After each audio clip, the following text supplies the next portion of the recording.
Welcome everyone to our 2020 Remembrance Day virtual assembly at Beddington Heights School. Before we begin our assembly, we'd like to acknowledge the traditional territories and oral practices of the Blackfoot Nation, which includes the Siksika, the Piikani, and the Kainai. We also acknowledge the Tsuut'ina and Stoney Nakoda First Nations, the Métis Nation Region 3, and all the people who make their homes in the Treaty 7 region of southern Alberta. To start out today's assembly, some of you may have laid wreaths covered in poppies. These were the first flowers to grow on battlefields of Europe after World War I. The poppy became a symbol for Remembrance Day when they were mentioned in the famous poem In Flanders Field by Canadian John McCrae. Here to read the famous poem are some of the students from Miss Craig's class.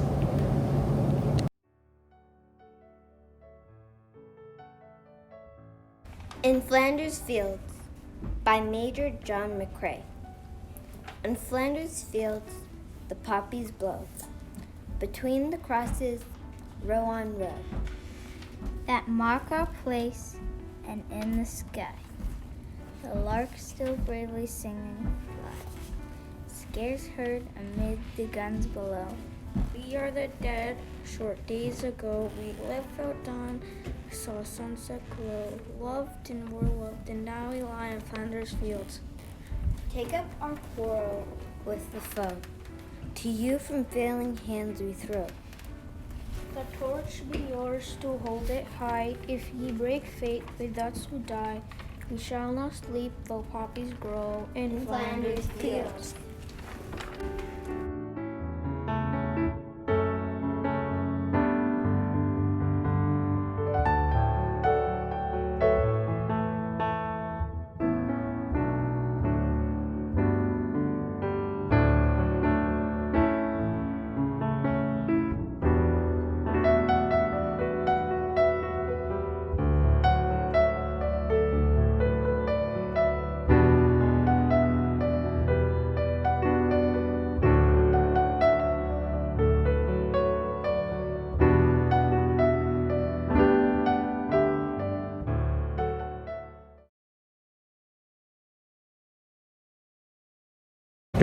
November the 11th is Remembrance Day in Canada, but there is another very important day in Canada's calendar. November the 8th is Indigenous Veteran Day. Here to talk about this important day is Mr. Fisher. In our class, we spent time learning about Indigenous veterans and how they contributed to the war. We learned that many Indigenous veterans participated in World War I and World War II, and they had to sign something called enfranchisement, which meant once they were finished fighting in the war, they weren't allowed to return to their original homelands. So they were blocked from going back to their reserves and their homes with their families because they had signed up to participate in the war. We also learned about how women contributed to the war. Many women worked in bomb factories and helped to build supplies for the war, and they helped out in other ways like code breaking and performing jobs at home while the men were away at war. We learned that they were paid less than men, and that when men came back from war, they were kicked out of their jobs and often fired because men wanted their jobs back. We'll now see some of the work that the students in grade 2 have been doing this week about Remembrance Day. They were looking at the tomb of the unknown soldier and the symbol of world war and peace. And then they're designing in their own tombs of the unknown soldier.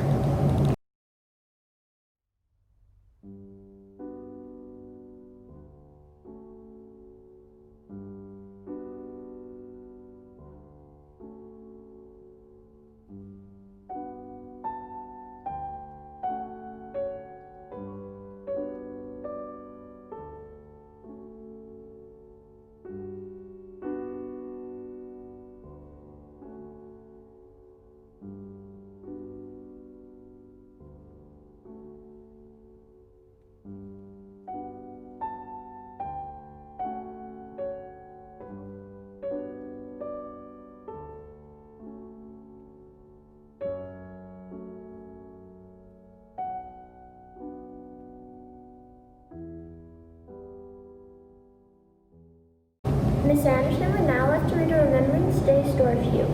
It is called The 11th Hour by Jack Goldstein. It is a tragic true story about a soldier who died only 2 minutes before the end of World War I. The 11th Hour by Jacques Goldstein. Jules and Jim were born on the same day in the same town. Jim was born first. Jules arrived 2 minutes later. Jules and Jim soon became best friends. They liked the same things and they played the same games. But Jim always took the lead. He was faster and stronger than Jules. Jules looked up to Jim, and Jim looked out for Jules. Everyone agreed. Jules and Jim were an odd pair. Years passed and nothing changed.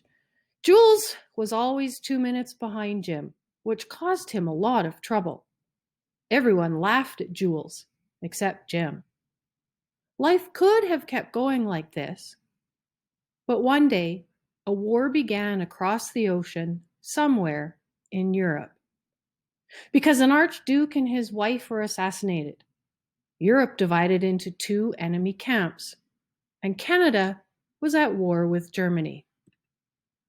Jules and Jim didn't understand all the news reports about treaties and alliances, but they understood that their country needed them. So the 2 friends enlisted in the army. They had to beat those German monsters. Jim was first in line for his pack. His uniform fit like a glove. Jules arrived 2 minutes too late. He got the leftovers. Jules and Jim had to go through rigorous training. Jules quickly learned that orders were meant to be obeyed. Then, after months of training, they left for Europe. Jules showed up 2 minutes late. When they finally arrived in France after more training in England, the Canadian soldiers received a jubilant welcome. They left for the front lines right away. Jules and Jim had imagined war to be full of epic battles and glorious charges. They were surprised to find muddy trenches surrounded by barbed wire instead. They saw action almost immediately. Huge shells fell like rain for hours. Then, after a lull, the Germans attacked on foot. But the Canadian soldiers pushed them back with their machine guns. Then the Canadians began shelling the Germans, and before long it was time for a Canadian attack. The soldiers knew running toward the enemy trenches was madness, but they followed orders. The attacks often ended in failure, and the soldiers who were still alive stumbled back to their trenches. They would hide there until the next attack, and then it would start all over again. Over the top and back, over the top and back. Life in the trenches was difficult, except for a few rare moments. The soldiers always had wet feet. They were covered with lice, and the trenches were full of rats. Jules became very good at catching them. The soldiers started to look like cavemen. Sometimes they took German prisoners, and to Jules and Jim's surprise, they didn't seem like monsters. They were kind of pitiful. Deep down, Jules and Jim envied the prisoners a bit, because for them, the war was over. But for the 2 friends, the slaughter continued with weapons that were more and more terrible. Fighter planes, poisonous gas, tanks. The war was like a huge cauldron that kept devouring men. As the war dragged on, life away from the front lines became more and more difficult. Women had replaced men in many jobs, including at munitions factories, which were open around the clock. Handling the explosives turned their skin yellow. At the front, Jim was always the first to attack. Jules always followed 2 minutes behind, which was why Jim was decorated, while Jules got stuck doing chores. But in spite of his medals, Jim was afraid too. Sometimes at night, the 2 friends hugged each other. Sometimes they even cried as they talked about going home.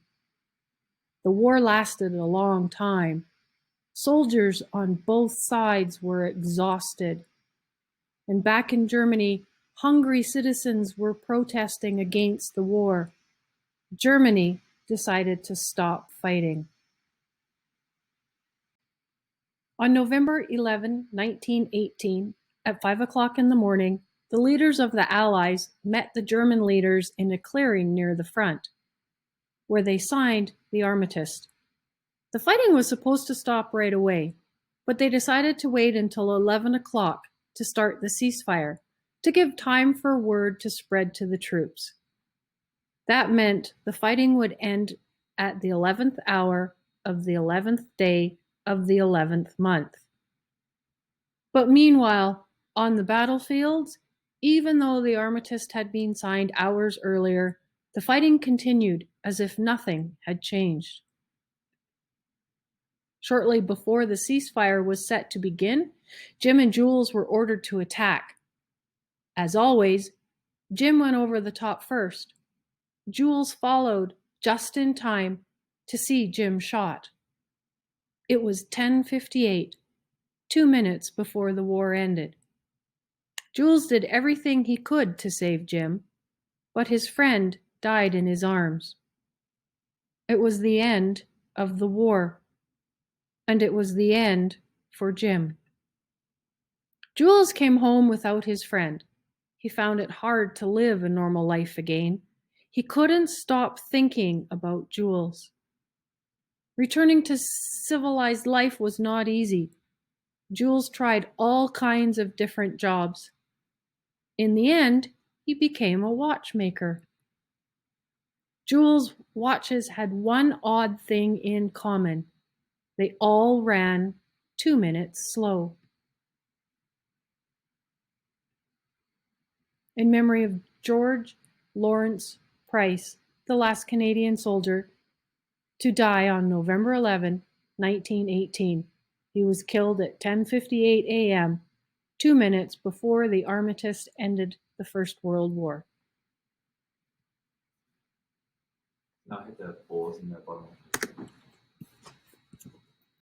As is traditional for Remembrance Day ceremonies, we will now hear two pieces of music and observe a minute of silence. The first piece of music is called The Last Post and is played at a soldier's funeral to say that he or she has been laid to rest. This will be followed by a minute of silence as we take time to think about all the people that have died in wars and how lucky we are to live in a free country. At the end of the minute of silence, we will hear a piece of music called Reveille. This is meant to wake us up into action and also symbolize new hope and a brighter future.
holding those pieces for us.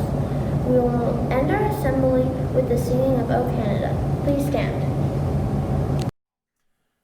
Would you please rise for the playing of our national anthem?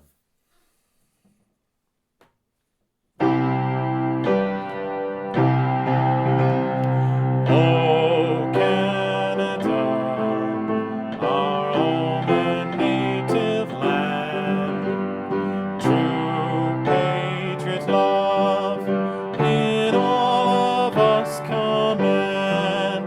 With glowing hearts we see thee rise, the true north strong and free. From far and wide, O Canada, we stand on guard for thee. God keep our land glorious and free. O Canada, we stand on guard for thee. O Canada, we stand on guard for thee.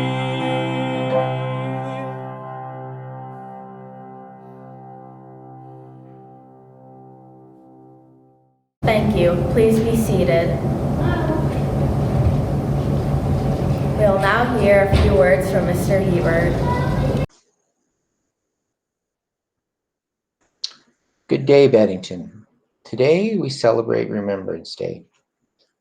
When we come together to begin our assemblies, you would have heard an acknowledgement of the land. This is part of the important work to observe truth and reconciliation and recognize the contributions of our Indigenous people.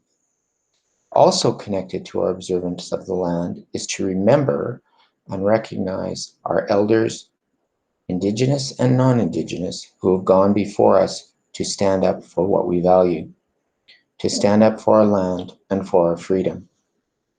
Whether we are new to Canada or whether our families have been connected to this place for decades or centuries, we share the fact our roots are here.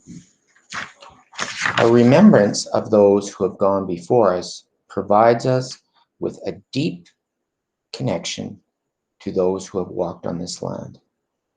Today we celebrate and honor an extended community of members, past, present, and future, who have and will call this land, this Canada, home.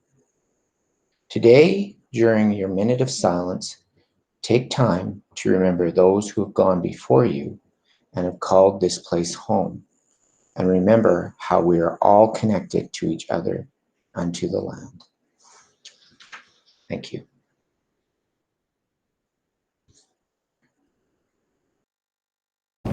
Tomorrow is Remembrance Day.